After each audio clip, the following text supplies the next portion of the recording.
Okay, so on this post, this awesome picture of the moon posted by Narutomi on the astrophotography subreddit. Thank you so much for sharing.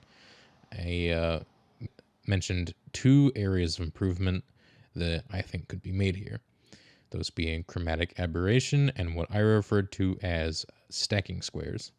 So, first being the chromatic aberration, that is the blue fringe that you see around the edge of the moon here. That is created by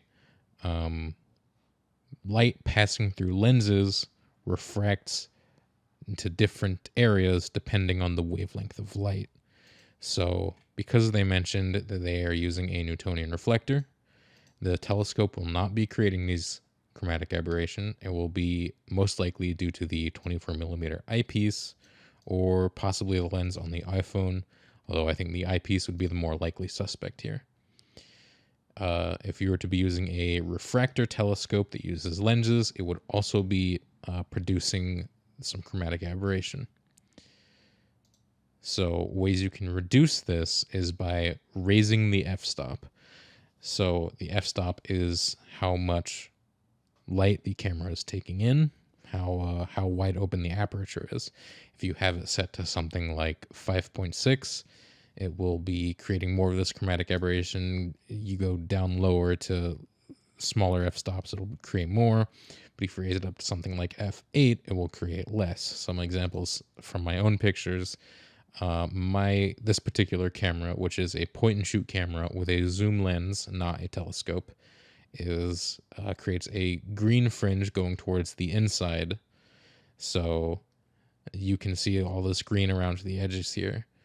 You go later on here, and this is another picture that it's still noticeable, especially around over here, but it's a lot less noticeable because I have raised the f-stop, lowered the ISO, and increased the shutter speed. So the moon is a bright object. A lot of astrophotography stuff, you say you want to get as much light as possible. The moon is bright. You can get away with raising the f-stop, lowering the ISO to help reduce grain, and taking some longer exposures because they're not really that long, something like 1/100th of a second maybe. Another thing you can do is to shoot it in black and white. This does not get rid of the chromatic aberration. You can still see a slight brighter white liner on the edges here, but it's less noticeable if you're doing some fairly basic lunar photography. You can shoot it in black and white. It's still very good detail, and it helps make that chromatic aberration less noticeable. Now, the other thing I mentioned, what I called these stacking squares, are these artifacts from stacking.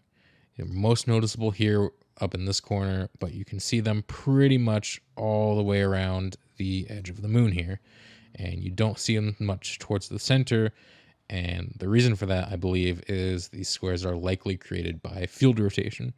So if you're using a regular alt-azimuth or just left-right point up-down mount, objects appear to rotate as they move throughout the sky.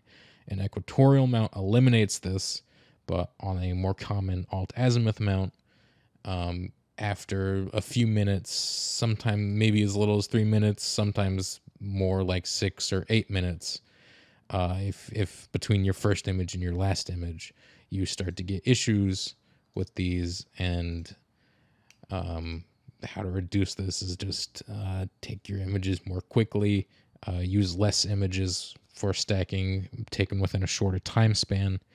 A few other possible things that can create these is just maybe some shaky pictures that are being put into the stacking software, a small number of pictures, or if you're using too many of the pictures, too high of a percentage in the stack, so it's using pictures that aren't really that good.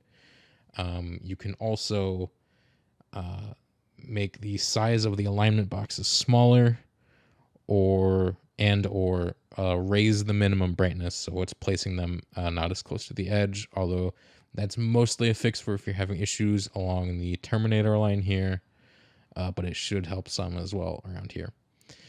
An issue with that is if you're having issues with field rotation, you stack more of your pictures, you have less of the artifacts from the boxes.